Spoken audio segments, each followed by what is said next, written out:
Hello friends, स्वागत है आपका हमारे YouTube channel Avan study area में। तो फ्रेंड्स, आज हम बात करेंगे इसरो के बारे में। इसकी शुरुआत कहाँ से हुई और कब हुई, कैसे हुई।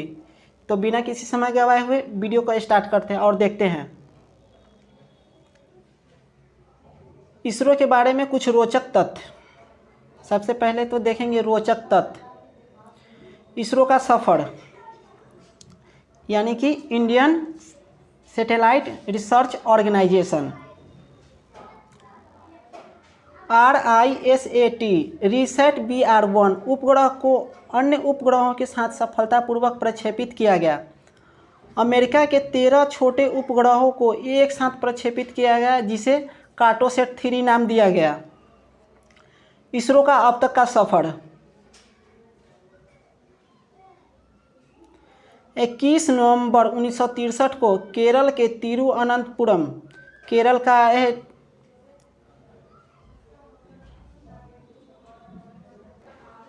की राजधानी तिरुअनंतपुरम के करीब थुम्बा से पहले रॉकेट की लॉन्चिंग की गई।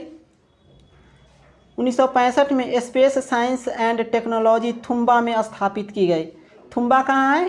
केरल के तिरुअनंतपुरम के पास। 15 अगस्त 1969 को इंडियन स्पेस रिसर्च ऑर्गेनाइजेशन यानी इसरो की स्थापना की गई। पहला लॉन्चिंग रॉकेट जो कि साइकिल से लाया गया था, वहीं दूसरा लॉन्चिंग रॉकेट बैलगाड़ी से लेकर लाया गया था।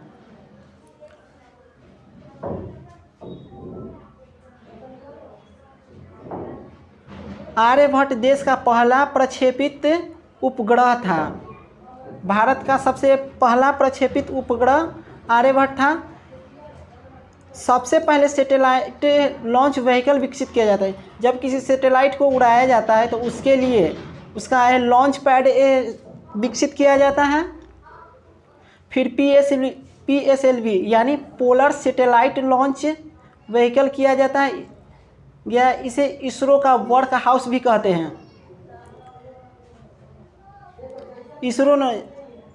इसरो ने 2 दफ़ा लगभग 103 और 130 उपग्रहों को एक साथ प्रक्षेपित किया था। सुदूर कक्षा में प्रक्षेपित और स्थापित करने के उद्देश्य से GSLV का विकास किया गया। मौसम पूर्वानुमान, संचार, प्रसारण आदि प्रदान करने के लिए विभिन्न मिशन पर इसरो ने भी कार्य किया है। अन्य अंतरिक्ष एजेंसियों के सापेक्ष इसरो, नासा के मुकाबले इसरो को देखते हैं। इसरो अमेरिका, रूस, फ्रांस, ब्रिटेन आदि देशों के अंतरिक्ष अनुसंधान संगठनों के बाद गठित हुआ।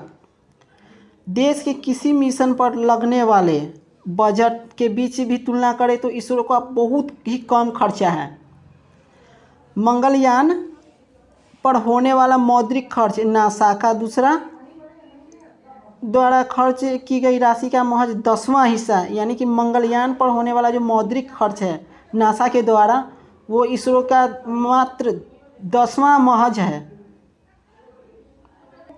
इसरो की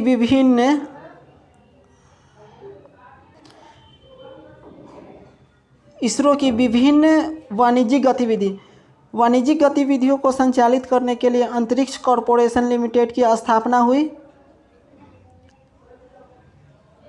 सबसे पहला वाणिज्यिक प्रक्षेपण 2007 में PSLV-CA द्वारा इटली के एस्ट्रोनॉमिकल सैटेलाइट एजिल का प्रक्षेपण किया गया। 2015 में यूनाइटेड किंगडम का PSLV-XL का प्रक्षेपण हुआ और 2015 में यूनाइटेड किंगडम का PSLV-XL का प्रक्षेपण हुआ था।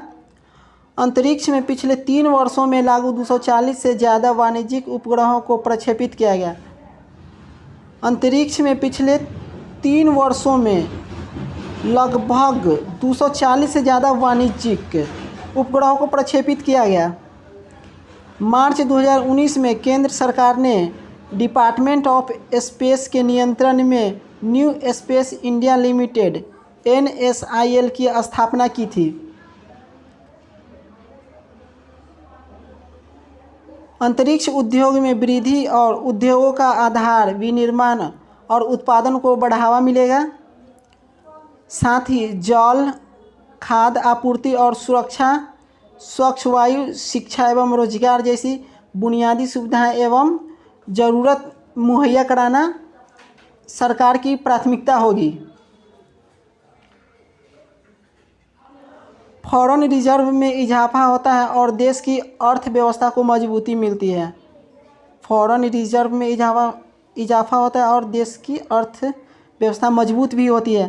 प्रत्येक स्तर पर रोजगार का सृजन, कृषि, मत्स्यिकी, खनन, उत्खनन, संसाधनों की खोज आदि में सैटेलाइट यानी उपग्रहों की महत्वपूर्ण भूमिका होती है। सुरक्षा के दृष्टिकोण से भी उपग्रहों का प्रक्षेपण बेहद अहम है। सुरक्षा की दृष्टि से अगर देखें तो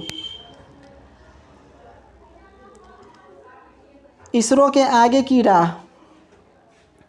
आदित्य-1 2019 और 2020 के कोरोना भाग का करेगा अध्ययन। एस्ट्रोसेट 2 2025 भारत की दूसरी अंतरिक्ष वेधशाला होगी। वीनस 2023 में दोनों ग्रहों को बेहतर समझने में सहायता मिलेगी। चंद्र मिशन 2 2023 तक लॉन्च किए जाने की उम्मीद है। कब तक? 2023 तक चंद्र मिशन 2 लॉन्च किए जाने की उम्मीद है। गगनयान 2021 भारत से पहली बार मानव को अंतरिक्ष में भेजने की योजना है। इसी साल केंद्र सरकार के द्वारा अंतरिक्ष में गगनयान 2021 भारत से पहली बार किसी मानव को अंतरिक्ष में भेजने की योजना है। स्पेस स्टेशन की 2025 तक स्थापित होने की उम्मीद है। अपने भारत में स्पेस स्टेशन की 2025 तक स्थापित होने की उम्मीद है।